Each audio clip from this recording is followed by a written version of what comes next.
Hey, it's Friend Choice CJ here, and this is going to be my Week 7 Team Builder in Battle for the MPL. We are going up against Super Suna Arashi and his Groningen Noctowls. Make sure you go down in the description below and check out Arashi. He and I battled back in BBL this past spring and had a pretty fun match. I was able to get off a pretty cheeky sweep with Arceus by using Baton Pass Calm Mind Xatu, which definitely caught him off guard. The matchup I don't think is quite as heavily favored for me this time. He's got a pretty threatening team that we'll read off here. So he has Mew, Terrakion, Mega Beedrill, Diggersby, Rotom Wash, Goodra, Comfey, Torkoal, what's that damn thing called? Shiftry, Togedemaru, and what is this stupid thing called? Driftblim. I'm having such a hard time. It's just because I just got back from a long day of work, and I'm scrambling to get this battle uploaded. Full disclosure, did not realize that I was supposed to be uploading today, so you're probably going to be seeing this like around maybe like 10 p.m. Eastern. It's like 6 p.m. Eastern as I'm recording this. So I'm going to try and give my best commentary as I can, keeping in mind that I'm kind of rushing to get this done. But yeah, it definitely is a spooky team. He has a lot of offensive pressure that's pretty hard for me to deal with. Beedrill is really hard to switch into and to just beats my team relatively well. Like Coco being my biggest threat, it can outspeed and revenge kill that quite easily. And it can just apply a lot of U-turn pressure versus me, which is going to be a problem going forward. I do have some offense of my own that can potentially be pretty good versus him. A couple good win cons. I just have to sort of set up the conditions for those win cons. Other things that are annoying, like he does have the Sun Core, but I'm not as worried about that, I would say, because I have some decent counterplay for it. Mew in general obviously is a humongous threat, like on a defensive spectrum and offensively, just because it has all sorts of setup options: Sword Stance, Bulk Up, Nasty Plot, Calm Mind, Rock Polish, everything in between, with amazing coverage and everything like that. Even if he just wants to use it like as a bulky switch in to Infernape in this match, that could be problematic just because it does take Flare Blitzes pretty well if it's fully bulk invested. I'm not like a Bandit set or anything this week. And like I do have what seems on paper to be a good Mew response in my Muck, but he could pretty easily beat that with just by packing Will-O-Wisp. Like Taunt Will-O-Wisp, Psychic and Roost like works out like pretty well. Like what Muck is going to be able to beat like Taunt Wisp on Mew? Like there's really not a variant that can deal with that. Diggersby is super scary. Don't have switch-ins to it. Goodra is fat and takes a lot of hits from different things on my team. Terrakion applies a ridiculous offensive pressure. So just tons of threats on threats on threats. So let me go through my team and then we'll hop onto the battle. So my main win con is going to be a SD Electric Seed Sceptile. Just because with +2, there is not much that can really deal with this. It's basically just like a bulky Mew. Like if a Mew is like above like 60-65%, it can still deal with Leaf Blade relatively well.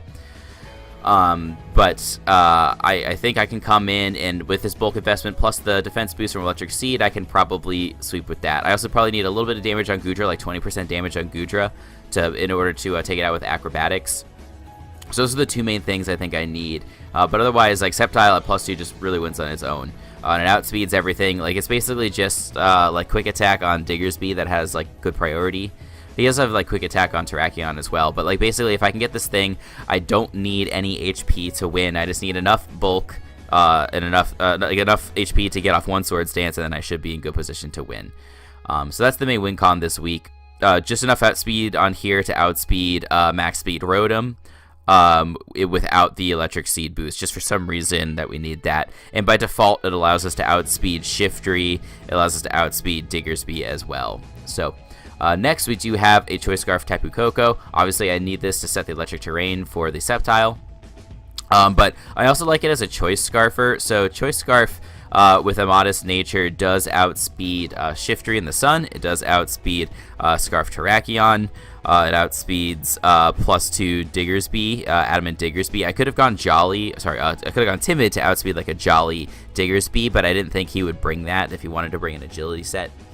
So it just gives me a good safety net. It also lets me outspeed Beedrill which could otherwise be very scary for Tapu Koko if he chooses to bring that.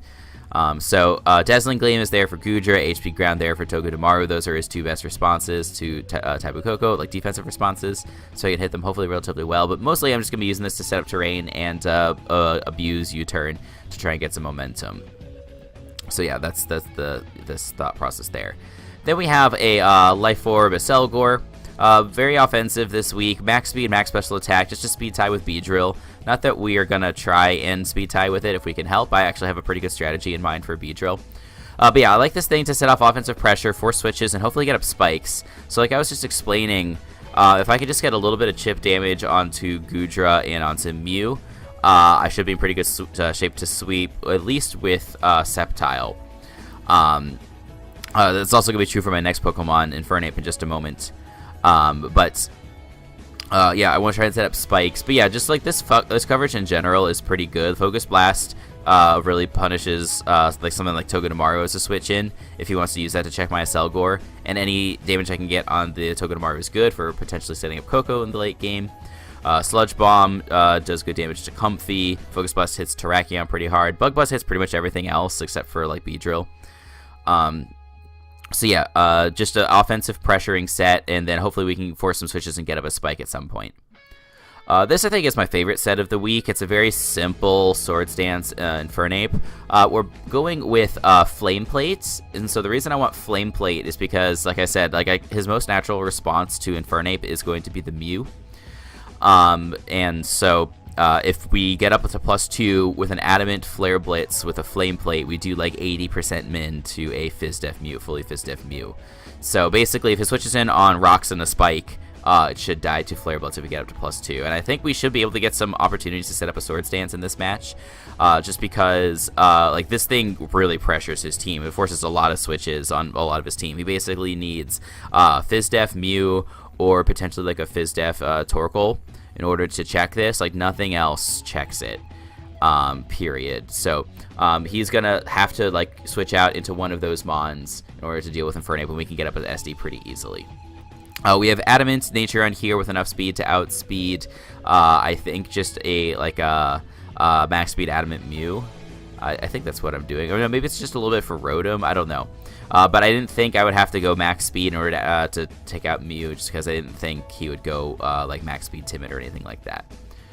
The only thing that gives this set problems is Beedrill, because it does outspeed me, and Mach Punch is quad resisted. So even though Beedrill literally has like base 30 or base 40, yeah, base 40 physical defense, like because it's quad resisted and I'm not going with like a Life Orb on this or anything like that, it definitely cannot deal with Beedrill. So I have to have a special plan in mind for Beedrill, and that's going to come in the form of my Eject Button Gliscor. This actually might be my favorite set of the week this week. So Eject Button, if you don't know, you take a hit. When you take a hit, you get immediately the opportunity to switch out into a different Pokemon on your team. It's like a anti-red card, but you get to select which Pokemon you bring in, which is really nice. The thing that's even better about Eject Button is that it stops momentum moves. So if the opponent goes for like a U-turn or a Volt Switch, and I come in and I take that, excuse me, making some noise on my desk, I take the hit. It procs my Eject Button, and then it prevents them from switching out. I go into my Pokemon, and they have to keep that Pokemon in. So, Gliscor, if I'm facing down a Beedrill with any Pokemon on my team, I can bring this in, and I can proc my Eject Button and then go into my Muck, which I'll show you in just a second, is Packing Pursuit. But just to talk about this set a little bit, so we do have enough speed on here for an uninvested Mew. And then we have a lot of attack investment on here just to help us deal with a potential substitute Mew. Because I'm scared of things like setup Mew very, very badly, and so I don't want this thing to be fodder for setup Mew. I either want to be able to outspeed it and toxic it, or I want to be able to break a sub on like a sub CM Mew. So this attack investment lets us do that. Toxic, we can hopefully hit that Mew with, and I actually like running Toxic on Gliscor versus other Pokemon versus Mew, because it does have the Synchronize ability, right? Or whatever it is. the one where you pass the status back to the Pokemon that hit you with it. And so if we can Toxic the Mew and then get the Toxic on ourselves, we get our Poison Heal, which is actually really nice. So yeah, just a nice playing set this week. Stealth Rock for getting up damage, you know, for entry hazard damage.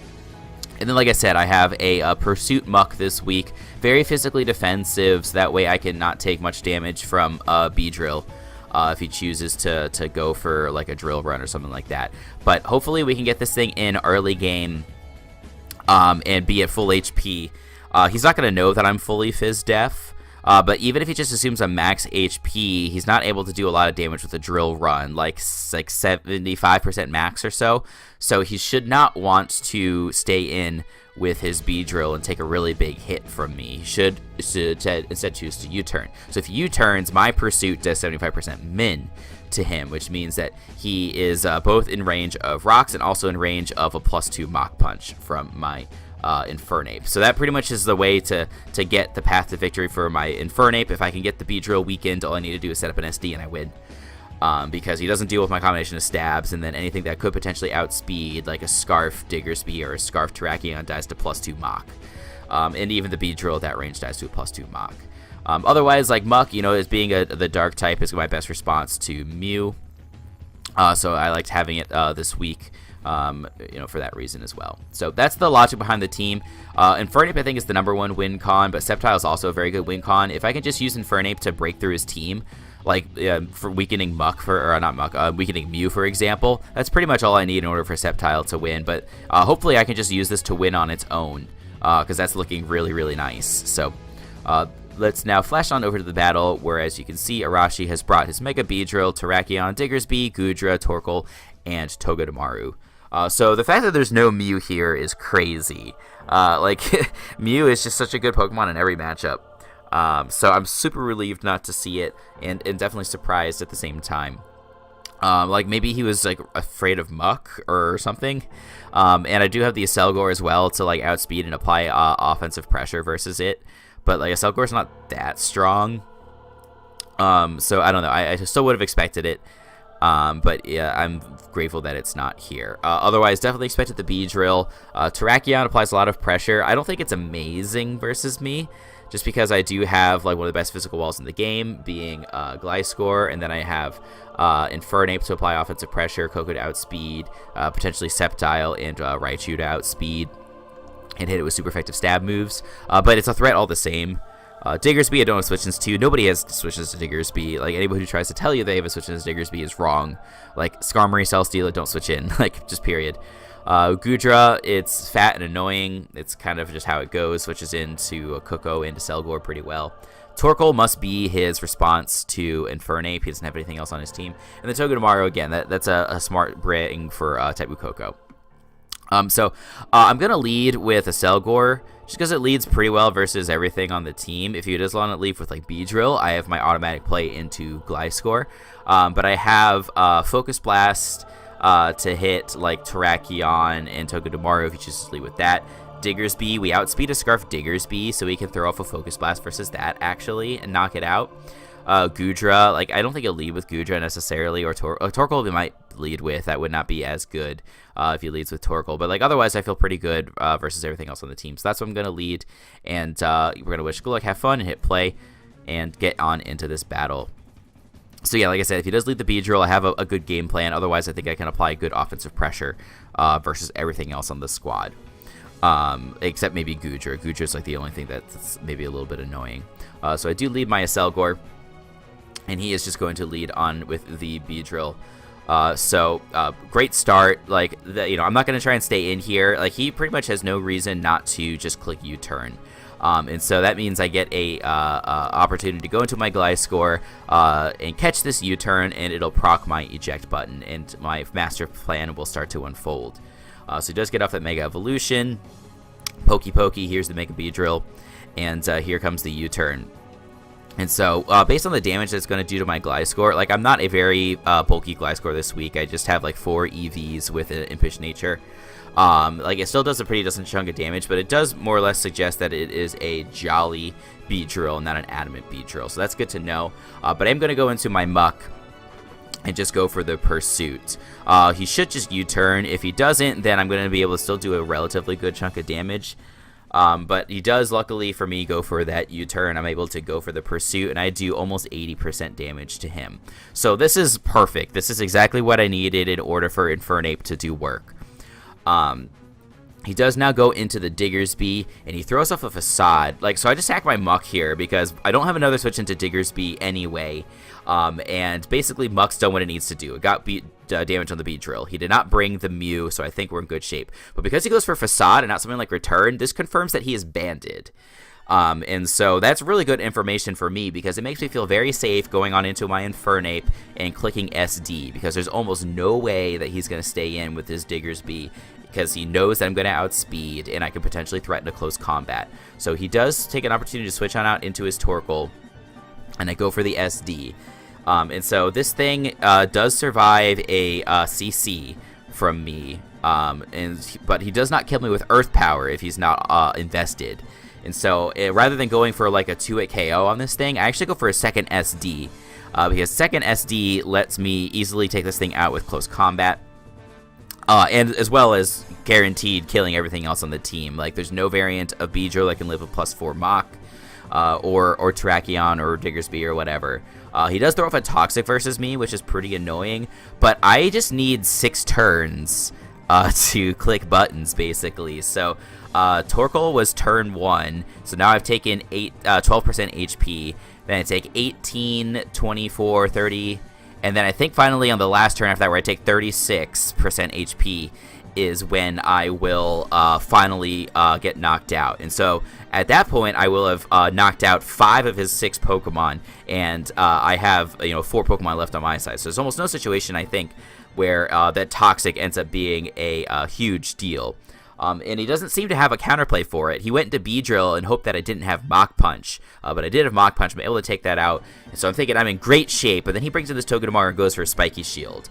I'm like, shit, this is actually not good at all, because not only does he stall me out and make me take on more toxic damage, but the Spiky Shield does contact damage, so that really sucks. But on this turn, I just go for a close combat. So I went for a Mach Punch in case he was like some sort of weird Scarf set or something like that on the first turn. But on the second turn, I went for a close combat because, again, there's pretty much no way that he's going to be Scarf at that point. And then if he decides to switch into something like Goodra, which might be able to take a +4 Mach, I want to be able to knock it out rather than just tickle it with the Mach Punch. But he actually gets the double Spiky Shield, so like gets the double Protect.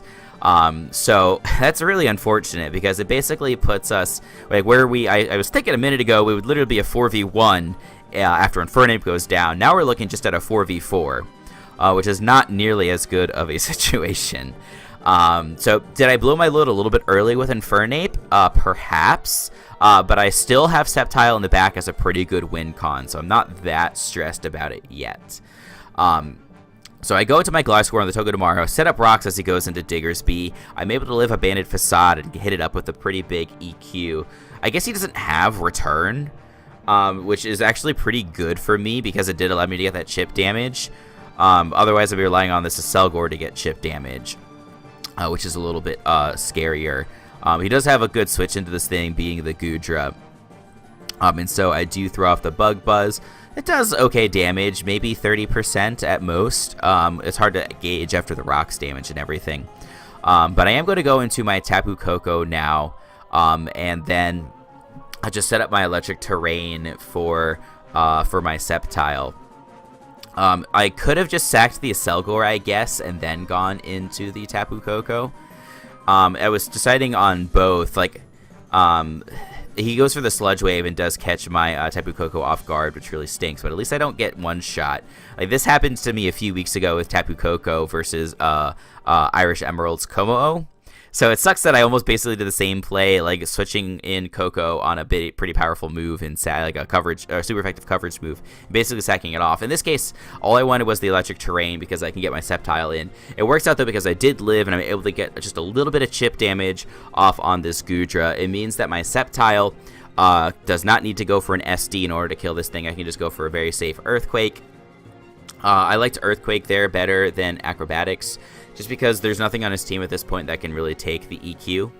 And it's already in range of killing the Goodra, so there's no point in trying to go for like the most damaging move versus the Goodra. Just goes for the thing that covers the most of his team.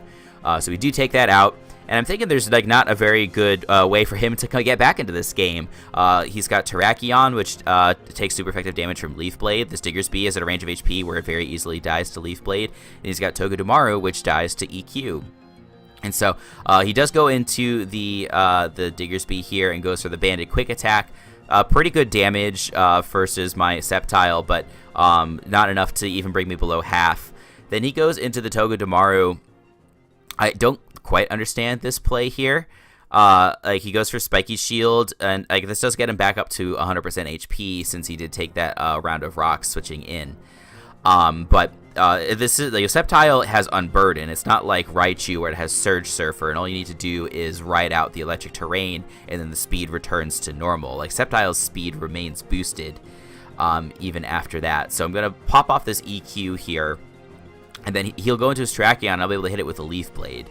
But what I'm surprised to learn, actually, is that Leaf Blade from a max attack Adamant Sceptile does not kill a Terrakion from full.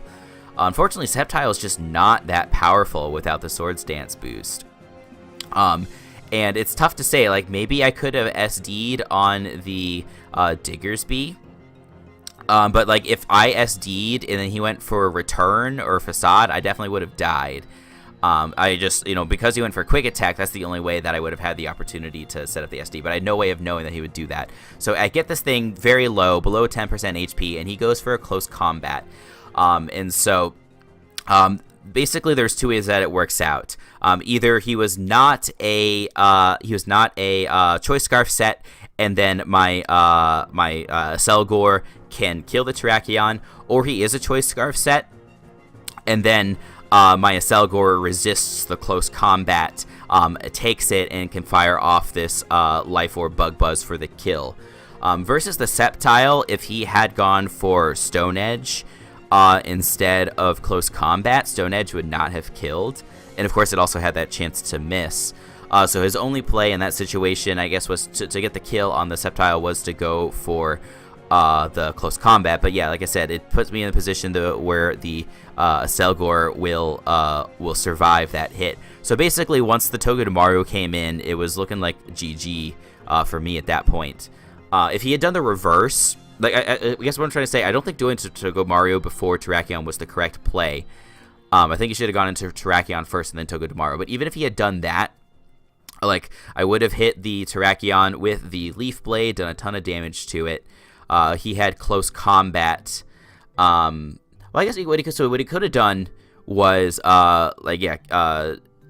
killed me with the close combat for surviving the Leaf Blade, and then my Selgor comes in.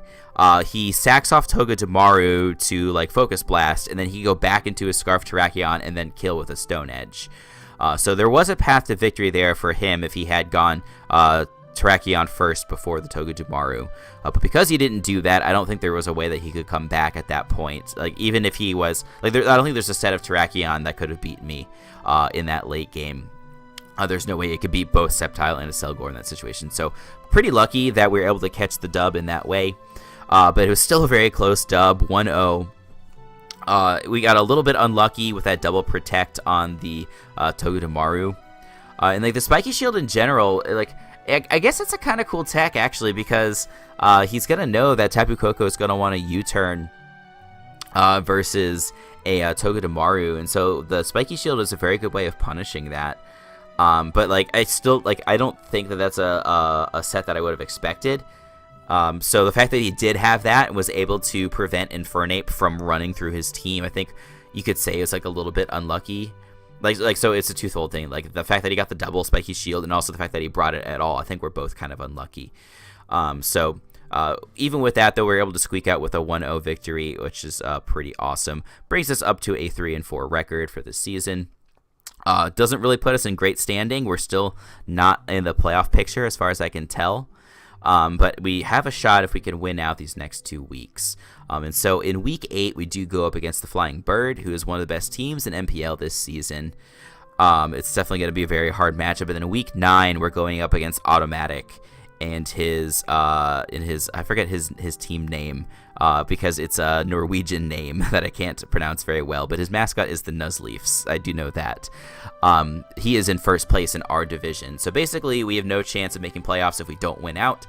We really need to win both of those games. We are making some transactions going into these final 2 weeks. I'll discuss that in the final video, but I'm hoping that the final squad can carry us into playoffs where we can hopefully make some noise and make a good run. So cross your fingers, guys. We're definitely going to need your thoughts and prayers for these last 2 weeks if we're going to have a shot at running the table here.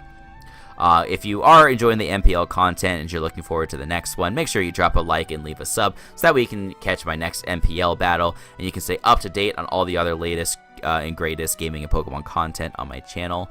We do have the UBL starting very soon. The Twitter announcements have been going out for all of the coaches that are joining in UBL Season 3, so that is going to be coming over this summer.